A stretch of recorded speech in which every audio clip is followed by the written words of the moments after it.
Today we're going to do what I accidentally did with Fuzzy Bucks the other day, and that is go down my wish list on Steam since it is the Steam summer sale right now.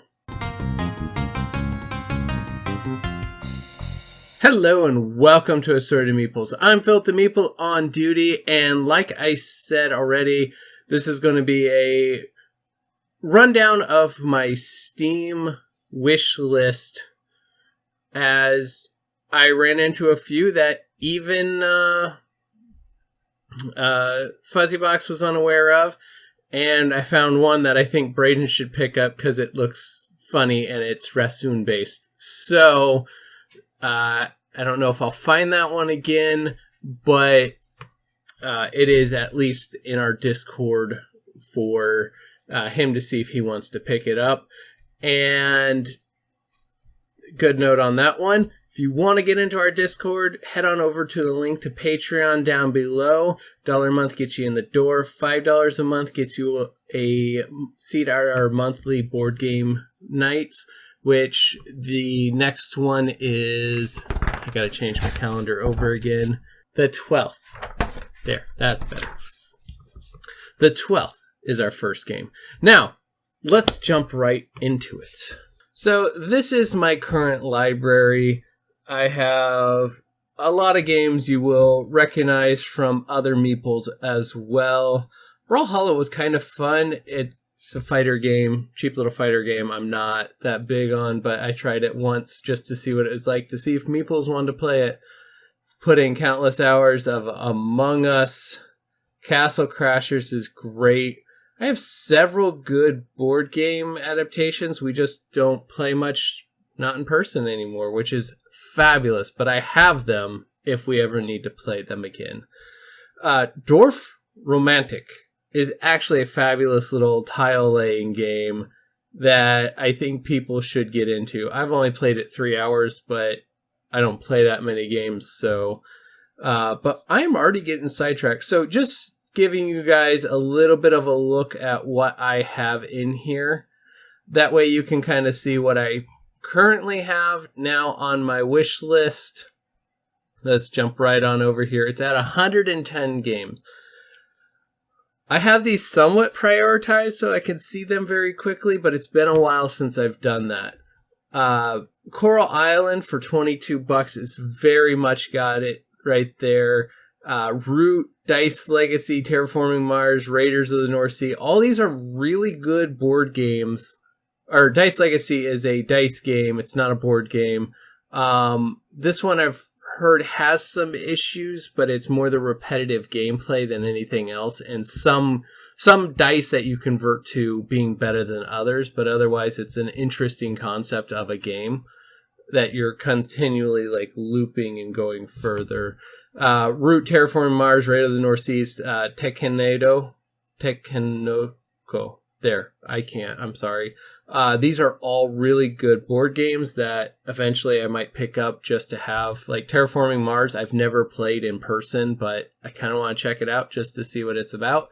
Tinkertown is a 4-player base builder that you go out and explore and do that, but you also build a town. Stone Hearth is not on sale, sadly. But this one I had high hopes for. It just got bought by Riot, and then all the people moved to other projects. Case surprise. So it stalled in its production.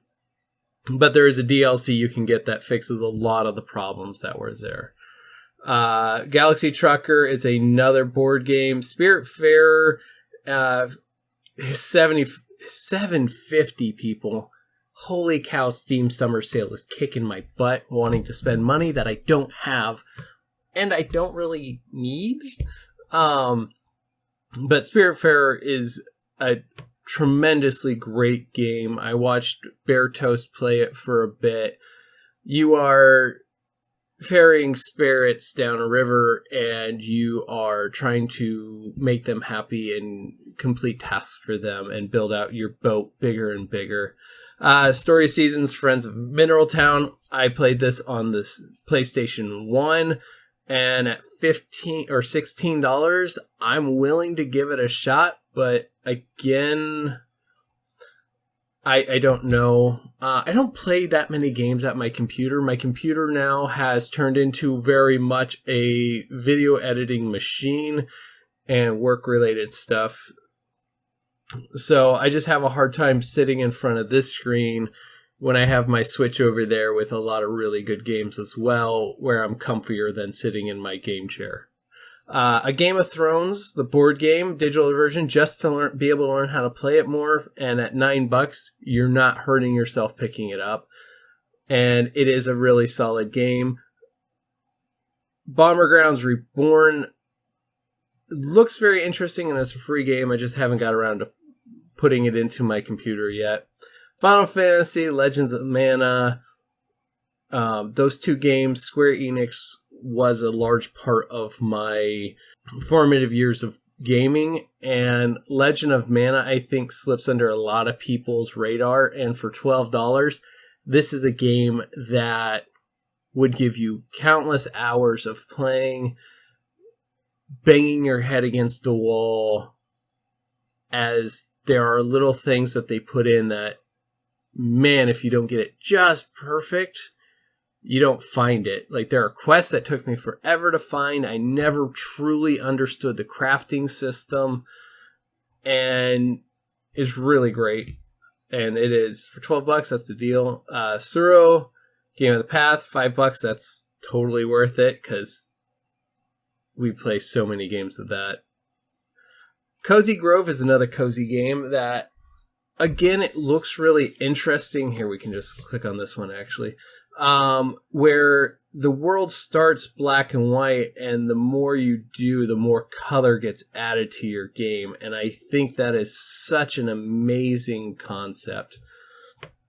Age of Darkness Final Stand is a RTS that looks absolutely fantastic as you build out your city, and they keep sending bigger and bigger and bigger waves at you until eventually you die.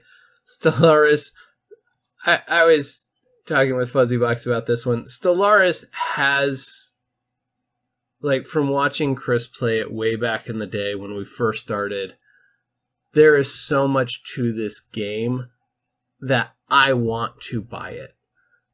I also don't want to buy just the base game, and I'm looking at that $140 line going, man, I so want to, but will I play it? And that's where the problem comes in. Reigns is a quick little card game. It's $1, but I just haven't done it yet because, again, I don't sit at my computer and play much, but I love playing video games in my spare moments. Katana was this. I'm trying to remember this one. This was yes, this is a tactics-based game. That's why, because I love Final Fantasy Tactics. Is one of my greatest games, and any game that is going to give me similar feels to that is going to get my attention. And the artwork on it looked absolutely fantastic. Hollow Knight Silksong, it gets here when it gets here, if it ever gets here. Hollow Knight, oh my gosh, Hollow Knight was so much fun, so frustrating that I wanted to stab people at times. But it was really, really good at building lore slowly. And as much as I hated it and I wanted a direct story, when you get it all together, it makes a lot of sense. And then I didn't even dive into the huge boss fights that you can get into that you're not supposed to survive. Farthest Frontier is a city builder. Song of Six is a city builder. And at $20 each, roughly, for these guys, you're not going to go wrong. They're in active development and early access right now. Bug Fables, fun little game that piqued my interest. Oaken is another one of the tactics-like games where you are trying to figure out your problem and then you move to the next level and to move to the next level, and it just keeps going. So that one caught my attention, and for $10, That's a really good steal. Dulvian Winds, you're building a lighthouse and a tower around it, and it looked fantastic. I like somewhere between a city builder and a cozy game, and games that can give me that very much will live in my game collection, or at least my wish list. Another tactics grid game with some amazing artwork. I'm a sucker for them. They're here because eventually, if I decide to go more, and me and Fuzzybox were talking, like, the Valve tried to put out a console type game and it didn't work very well at the time. And I read an article that, like, yes, they need to bring this back. And I kind of stopped, thought about it for a minute, and went, actually, yes, they do need to bring that back, because I would play more of my games if I had the option to play them on my TV. That sounds really weird. I would give up some of the control functions of, like, Stardew Valley and stuff to be able to put it on my TV and not have to worry about it.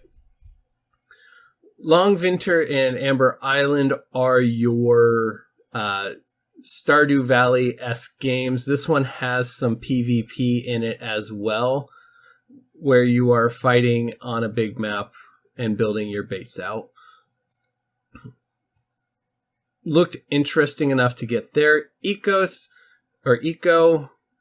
you are building out a world. What is it?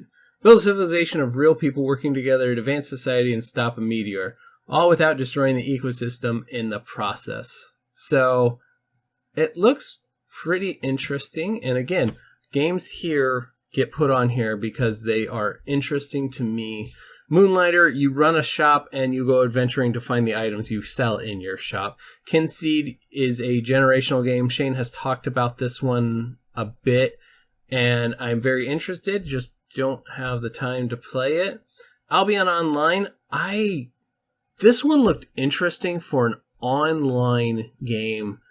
It drew my attention. I also like the Albion setting because I played the original Fable. I haven't played anything else.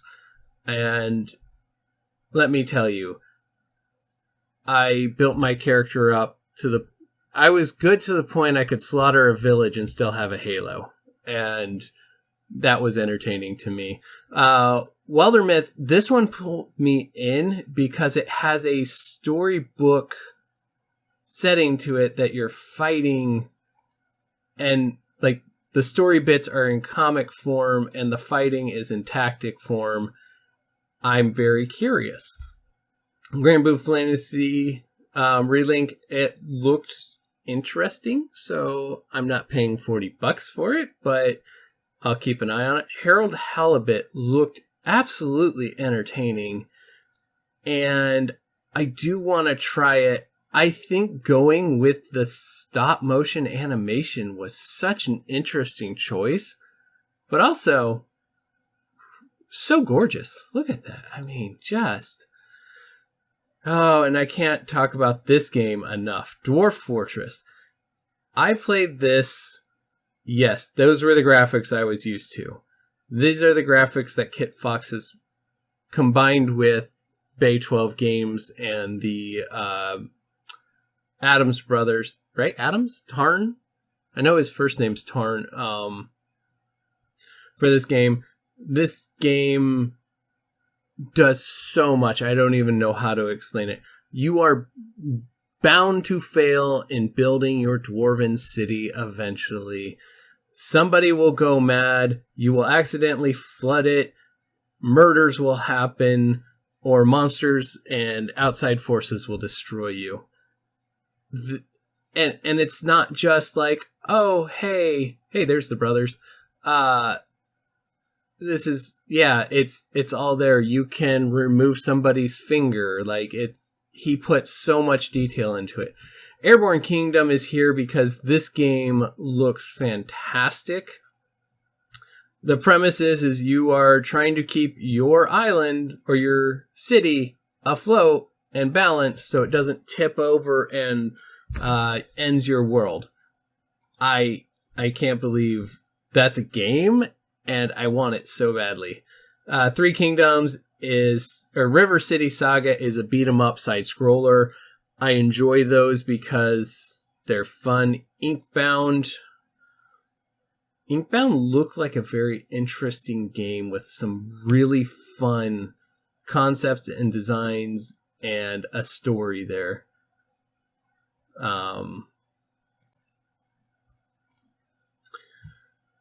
Traveler's Rest is... No, Traveler's Rest is... Sorry, I have a couple of these games that I got to remember the name of. Traveler's Rest is the one where you are building out your tavern, and that's what you're doing. You're just building your tavern, meeting their needs, building it all more and more. Wizard with a Gun is at 12.5. Is a solid pickup as you craft and blow things up and have fun.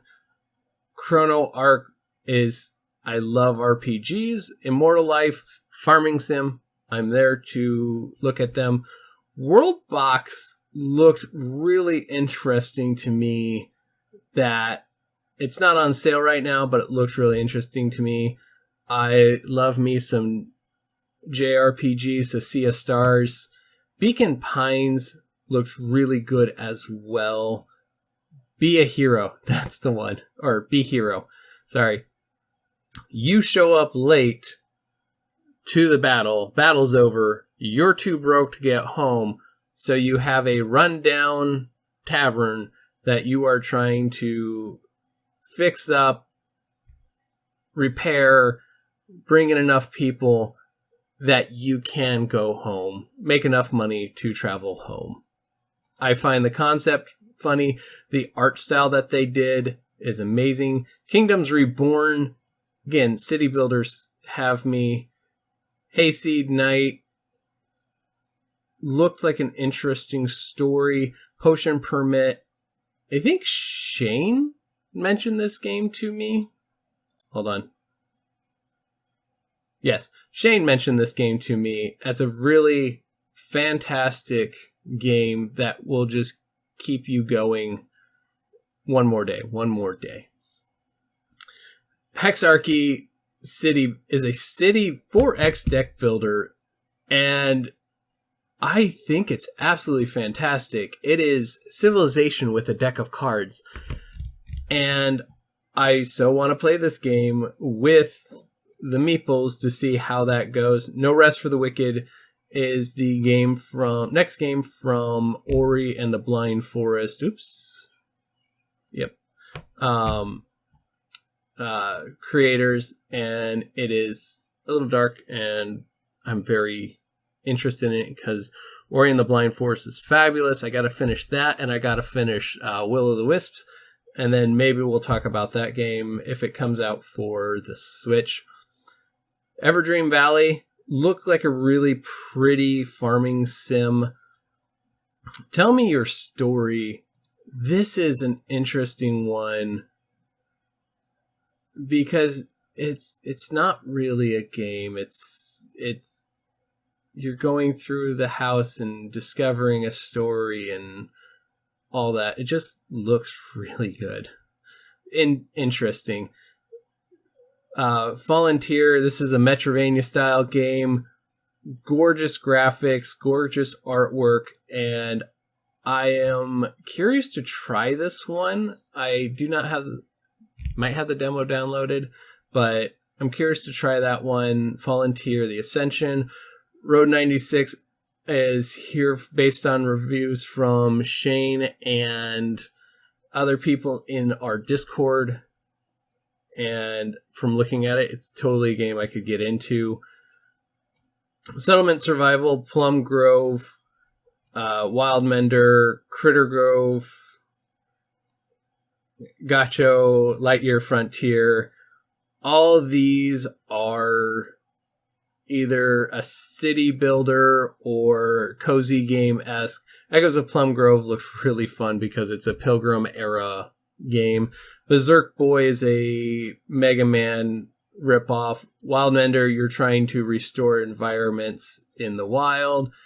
Critter Grove, you're animals trying to rebuild and explore and stuff like that.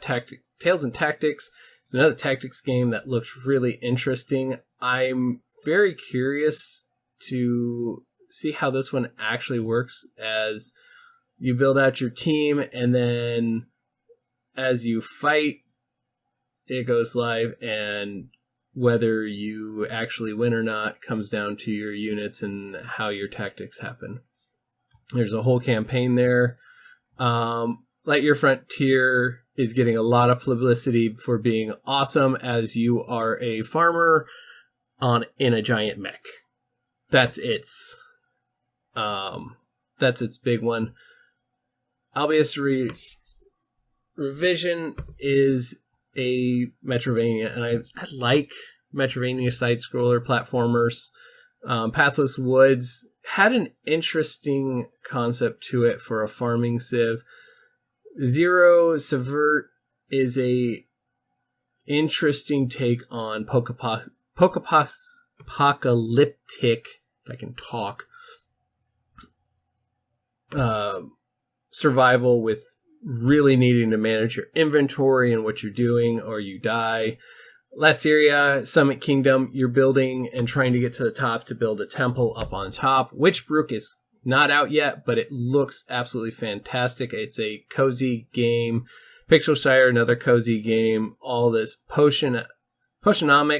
I think Shane does not. Potionomics looks like a great one, as you are building your potions and selling them and going and picking stuff up. Vertical Kingdom, I found this one from Splattercat Games, and you are just basically stacking your civilization up as you build out. Truly fun. Terra Memorial, this looks really fun. Again, JPEG strategy RPGs. Synergy, City Builder, Roots of Ursil, City Builder, Deck Builder. Little Lands is an exploration game. Don't even remember putting this one on here. Questmaster. Yes, is this a co-op? Yes, this can be a co-op, split screen co-op. And it looks like a Zelda-esque game. So very much interested in that. That's why it got there. Steam World Builder, City Builder, another City Builder, Pioneers of Pagoda. Looks really interesting. Guild Saga, RPG, Shuffle Tactics. Again, a 3D tactics game. Looks amazing. Songs of Silence looks absolutely fantastic. A good little game. Tiny Glade, I am so looking forward to this one actually getting a release, because I want to build little houses very calmly, because Cityscaper or Townscaper just didn't really do it for me. Oriental Valley is another farming sim. Not going to go into that one. I have heard some things about it, but not amazing. Moonlight Peaks is another. This one you're playing vampires as a farmer. Europa, it has gorgeous visuals, and it's a puzzler that you're trying to figure out. Fae Farm, fairies, farming. Hexlands is another one, kind of like Hexarchy, where you're building it out, and Dwarf Romantics, where you're trying to build it out and get bonuses based on that. Random Access Mayhem looks amazing. You are in control of robots trying to destroy everything else. And from what I can tell, you can jump to other things. And as long as you don't die in control of the thing that you got, you keep going. I absolutely adore it. Discounty is kind of playing the part of a different type of cozy game, farm sim.